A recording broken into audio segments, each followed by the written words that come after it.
Internet के माध्यम से जो वीडियो जो सूचना आदान प्रदान होती है उसको रेगुलेट करने के नाम पर देश के युवाओं को जेल में डालने का षड्यंत्र करेगी। धारा 370 का विरोध करने वाले एक पत्रकार है कश्मीर में, वो 806 दिन से आसिफ सुल्तान वो जेल में बंद है। हमारे देश में मास्क न लगाने वाले पर चालान करती है पुलिस, उसका वीडियो बना देती है। कल आपने देखा, मैं मांग करता हूं आपके माध्यम से, जो भाजपा मुख्यालय में हजारों लोग जुटे हैं उन सब पर मास्क न पहनने का, सोशल डिस्टेंसिंग का और कोरोना फैलाने का मुकदमा क्यों नहीं दर्ज होना चाहिए? हमारे देश का विकास दर -50 में पहुंच चुका है, संघ परिवार की सरकार कांप रही है। हमको ये बात नहीं भूलनी चाहिए कि मेन स्ट्रीम मीडिया मौन रहा कि हमारे देश में राफेल 3 गुना महंगी कीमत पर मंगाया गया, लेकिन मेन स्ट्रीम मीडिया की बजाय यूट्यूब चैनल ने एक पोल खोल की कि एक तरफ खुफिया एजेंसी की रिपोर्ट खारिज करना, जहाज की मांग को खारिज करना और वहां जवानों के शव के टुकड़े पड़े हुए थे, और जंगल में नरेंद्र मोदी एक विदेशी गोरे के साथ में शूटिंग पर व्यस्त थे। ये बात भी हमारे देश के यूट्यूब चैनल ने एक्सपोज की। हमारे देश के निहत्थे जवान 15 जून को जब चीन की सेना ने पीट पीट कर मार डाले थे, 20 जवानों की हत्या कर दी थी, 76 जवान घायल कर दिए थे, किसी मेन स्ट्रीम मीडिया ने नहीं दिखाया। मैं बधाई देना चाहता हूं मोदी सरकार की कायरता की और हमारे जवानों की हत्या और बर्बरता की। अब मैं बात करना चाहता हूं कि जिस तरीके से मेन स्ट्रीम मीडिया को गोदी मीडिया बनाया गया है, उसी तरीके से अब भारत में जो सोशल मीडिया, खास करके यूट्यूब चैनल पर जो जनता की आवाज, देश में एक एक व्यक्ति की आवाज और सरकारों की पोल खोल होती है, उसको भी गोदी मीडिया बनाने का षड्यंत्र जारी करने के लिए कानून में बदली कर दिया गया। संविधान के 357वां संशोधन कर दिया गया है, और वो क्या कहा जा रहा है, इसके लिए भी एक कानून बना दिया गया। राष्ट्रपति ने अधिसूचना जारी कर दी है। अब सोचने की बात है कि अचानक एक कैसे बदलाव आया। मोदी सरकार को ऐसा कैसे सूझा, बिहार के चुनाव में जैसे रिजल्ट आता है और बिहार के चुनाव के रिजल्ट आने के बाद एनडीए की जीत होती है, पर एनडीए के लोग जश्न नहीं मना पाते हैं। आपने देखा होगा रिजल्ट आने के बाद एनडीए की बहुमत से ज्यादा सीटें हासिल हुई, 125 सीटें, लेकिन नीतीश कुमार ने किसी तरीके का भी जश्न नहीं मनाया। जो सरकार में बैठे मंत्री हैं वो चुपचाप रहे। सोशल मीडिया ने एक्सपोज किया इस पूरे मामले को। तब एक दिन बाद, कल का जिक्र है, आपने देखा होगा प्रधानमंत्री नरेंद्र मोदी जी ने भाजपा मुख्यालय में एक बड़ी सभा का आयोजन किया। और आपने दूसरा देखा होगा, इसका मैं पहले कारण क्या है, अब पूरे देश और दुनिया ने देखा कि जब तेजस्वी की सभा हो रही थी तो वहां हजारों हजार की संख्या में लोग थे। ये सोशल मीडिया का देन है। सोशल मीडिया दिखा रहा था एक एक जनसभा में कैसे लाख, 1.5 लाख, 2 लाख, 50-50 हजार लोग उसकी सभा में जुट रहे थे। और मेन स्ट्रीम मीडिया कहीं नहीं दिखा रहा था कि नरेंद्र मोदी के आगे की कुर्सियां खाली है, नीतीश कुमार के आगे की कुर्सियां खाली है। ये बात देश और दुनिया के मन में बड़ा सवाल है।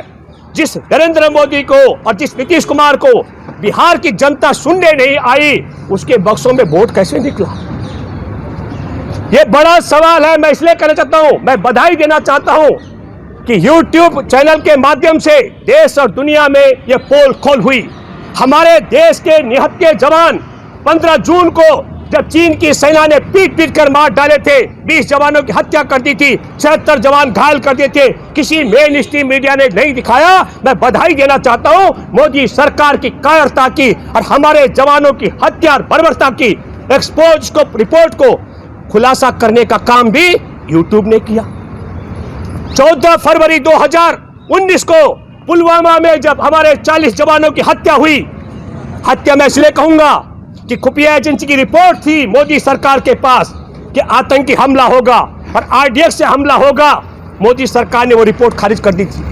आला अधिकारियों ने कहा था कि जवानों को जिंदा सुरक्षित पहुंचाने के लिए जहाज दो, मोदी सरकार ने खारिज कर दी थी। और मोदी उस दिन जंगल में थे।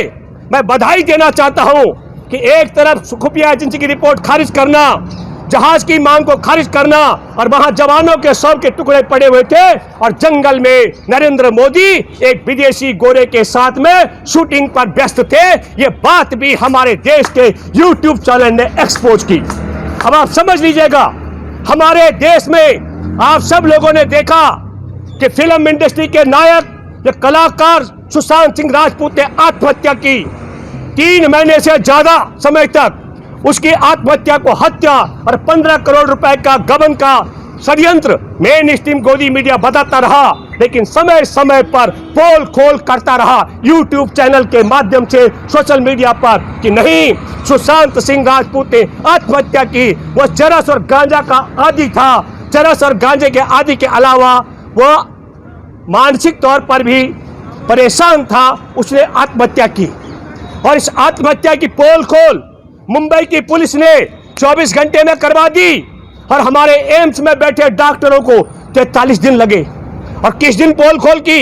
मैं चौथी बात कहना चाहता हूं। आपने देखा हाथरस की बेटी, एक छोटे किसान, 3 बीघा जमीन, 6 पशु पालने वाले वाल्मीकि परिवार में जन्मी बेटी, किस तरीके से उसकी कमर की हड्डी तोड़ी गई, जुबान काटी गई, गैंग रेप किया गया, हॉस्पिटल में उसका ढंग से उपचार नहीं किया गया, थाने में रिपोर्ट दर्ज नहीं की गई, उसको एम्स में भेजा था और सफदरजंग में मरवा करके रात को उसके शव को मोदी ने और डीएम और सीएम योगी ने ठिकाने लगवा दिया। ये पोल खोल भी हमारे देश के मेन स्ट्रीम मीडिया की बजाय यूट्यूब चैनलों ने ज्यादा तत्परता के साथ की। ये बात भी हमको नहीं भूलनी चाहिए।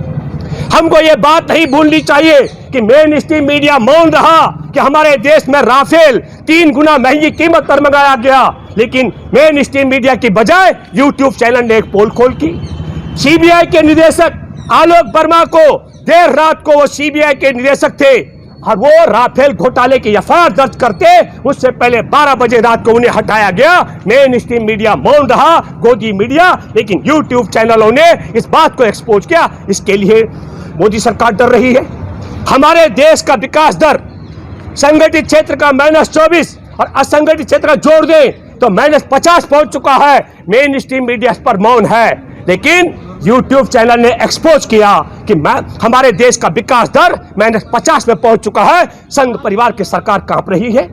हमारे देश में बेरोजगारियों की जो दशा है वो 1945-47 के दशा में पहुंच चुका है। देश बेरोजगारों की लाइन लग चुकी है। हमारे देश में इस बात को अभी पोल खोल यूट्यूब चैनल ने किया।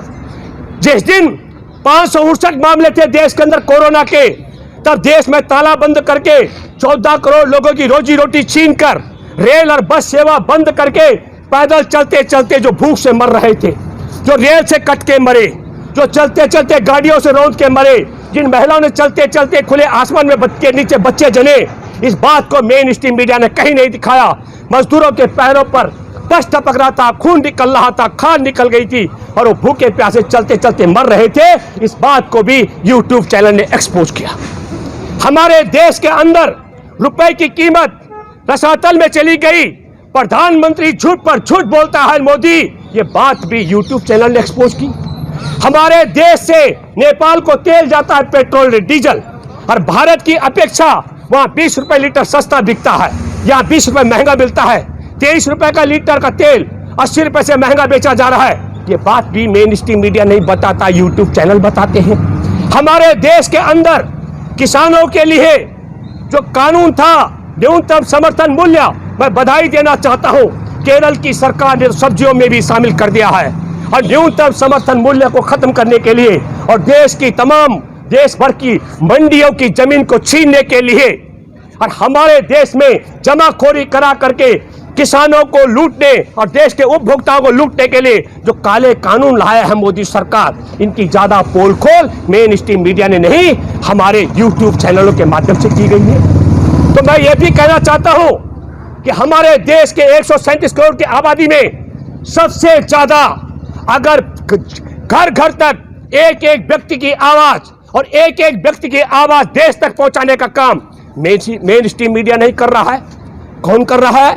यूट्यूब चैनल कर रहे हैं, फेसबुक कर रहा है। तो मैं बधाई देना चाहता हूं देश के युवाओं को जो यूट्यूब चैनल को संचालित कर रहे हैं। और दुख और अफसोस की बात है कि हमारे देश में सवाल ये यूट्यूब चैनल पर हमला नहीं है, हमारे देश की 137 करोड़ आबादी की जुबान, उनकी आवाज को दबाने का षड्यंत्र है मोदी सरकार का। अफसोस की बात है हमारे देश के राष्ट्रपति ने भी उस अधिसूचना को पर हस्ताक्षर कर दिए। मैं पूरे देश के 137 करोड़ आबादी से आग्रह करना चाहता हूं, जो कुछ अब आप अपने फेसबुक में अब तक लिखते रहे हैं, उन सब को जो आप अपनी वेदना लिखते हैं, जो आवाज उठाते हैं फेसबुक के माध्यम से, जो यूट्यूब के माध्यम से, आपको किसी भी कीमत पर कभी भी, जैसे आपने देखा होगा हमारे देश में मास्क न लगाने वाले पर चालान करती है पुलिस, उसका वीडियो बना देती है। कल आपने देखा राजधानी दिल्ली में नरेंद्र मोदी सभा को संबोधित कर रहे थे, हजारों हजार की संख्या में लोग वहां पर थे, मास्क नहीं लगा हुआ था, सोशल डिस्टेंसिंग नहीं थी और स्वयं नरेंद्र मोदी ने भी मास्क नहीं लगा रखा था। दिल्ली पुलिस से मैं आग्रह करता हूं, नरेंद्र मोदी पर सोशल डिस्टेंसिंग का उल्लंघन करने का, मास्क न लगाने का और कोरोना काल में हजारों हजार की संख्या में सभा को संबोधित करने का मुकदमा दर्ज किया जाना चाहिए। मैं मांग करता हूं आपके माध्यम से, जो भाजपा मुख्यालय में हजारों लोग जुटे हैं, उन सब पर मास्क न पहनने का, सोशल डिस्टेंसिंग का और कोरोना फैलाने का मुकदमा क्यों नहीं दर्ज होना चाहिए। मैं परसों यहां जंतर मंतर पर था, पुलिसकर्मी आए, धरने पे बैठे 3 महिलाओं का फोटो खींचा और उनका चालान किया गया। मैं ये बात इसलिए कहना चाहता हूं, अगर मास्क से कोरोना रुकता है तो मोदी बताए कि मोदी बिना कोरोना के, बिना मास्क के कल सभा को संबोधित क्यों कर रहे थे। और मास्क से कोरोना नहीं रुकता है तो मास्क के नाम पर नौटंकी और चालान क्यों किए जा रहे हैं। मैं ये बात इसलिए कह रहा हूं, इसका कोई कानून नहीं है, सिर्फ बोल दिया सरकार ने कि जिसके पास मास्क नहीं होगा उसका चालान किया जाएगा। अरे हम सब उठ खड़े हो और चालान करें मोदी का कि मोदी, चीन का कोरोना भारत में कैसे आया, ये सवाल आपको करना चाहिए। मैं ये बात इसलिए कह रहा हूं, अब जो कानून आया है उस कानून के मुताबिक हम जो बोलते हैं, आप 137 करोड़ आबादी में से लाखों लाख लोगों तक जो बात पहुंचती है, हर मुद्दे पर हम उठाते हैं। मैं अकेला भूपेंद्र रावत नहीं, देश भर के तमाम हजारों युवा युवतियां इस देश में अव्यवस्था के खिलाफ जो आवाज उठाते हैं, देश के किसान के पक्ष में, आदिवासी के पक्ष में, दलित के पक्ष में, भूमिहीन के पक्ष में, मछुआरे के पक्ष में, शहरी गरीब के पक्ष में, असंगठित क्षेत्र के कामगार के पक्ष में, किसान के पक्ष में, छोटे व्यापारी के पक्ष में, देश के जवानों के पक्ष में, सीमा पर जो विदेशी हमले हो रहे हैं मोदी की कायरता के कारण उसके पक्ष में, पाकिस्तान में इनके बैठे आतंकवादियों के खिलाफ हम सब आवाज बार बार उठाते हैं। वो मैं इसलिए कह रहा हूं कि भारत की जेल में बंद आतंकवादियों का कंधार इन्होंने पहुंचाया। वो पाकिस्तान में बैठ करके इनके इशारे पर, संघ परिवार के इशारे पर हमारे देश पर समय समय पर हमला करता है। तो मैं आपसे कहना चाहता हूं, उठ खड़े हो पूरे भारत के लोगों, ये नालायक कृत्रिम कोरोना लाकर हमारे देश के लोगों की रोजी रोटी छीने। आप कहते हैं मुंह पर मास्क लगा के चलो, नहीं तो 500-500 का चालान होगा। और मैं आपसे कहना चाहता हूं, हमारे देश में अभिव्यक्ति की स्वतंत्रता है, हम मानते हैं कुछ कायदे कानून होने चाहिए, पर कैसा कायदा कानून होना चाहिए। 9 अगस्त को आपने एनडीटीवी के संस्थापक परिणय राय और उनकी पत्नी राधिका को हिरासत में ले लिया। आपने पवन जायसवाल को, जो रोटी और नमक खिला रही थी योगी सरकार दोपहर के भोजन में बच्चों को, उसकी वीडियो बनाने वाले को जेल में डाल दिया। और 83 लाख रुपए पर कब्जा करके 2 लोगों की, अनवय नायक उसकी मां की आत्महत्या करा चुके अर्नब गोस्वामी के साथ न केवल पूरी सरकार खड़ी है, जिस तरीके से एप्लीकेशन लगी और तत्काल सुप्रीम कोर्ट ने जमानत दे दी।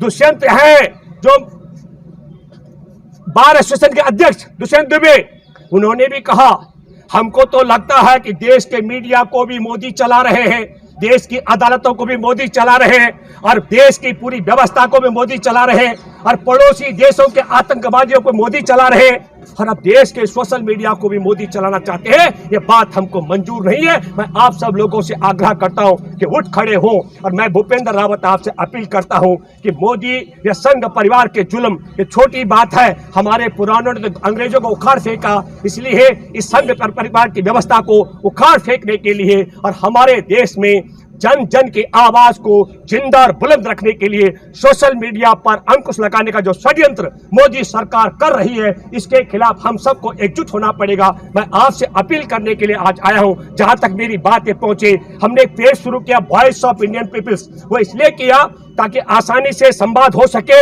हम एक दूसरे के टच में रहे। मैं आप सबसे अपील करने आया हूं, देश में जितने भी लोग अपने पेज और YouTube चला रहे हैं, हम सब लोग एकजुट होंगे, संगठित होंगे और उखाड़ फेंकेंगे इस व्यवस्था को जो हमारे देशवासियों के आवाज को दबाने के लिए काला कानून, दमनकारी कानून YouTube और खास करके YouTube का मतलब इंटरनेट के माध्यम से जो वीडियो, जो सूचना आदान प्रदान होती है, उसको रेगुलेट करने के नाम पर देश के युवाओं को जेल में डालने का षड्यंत्र करेगी। मैं ये बात इसलिए भी कहना चाहता हूं आपके सामने, आप सबको मालूम है कि नहीं, धारा 370 का विरोध करने वाले एक पत्रकार है कश्मीर में, वो 806 दिन से आसिफ सुल्तान वो जेल में बंद है।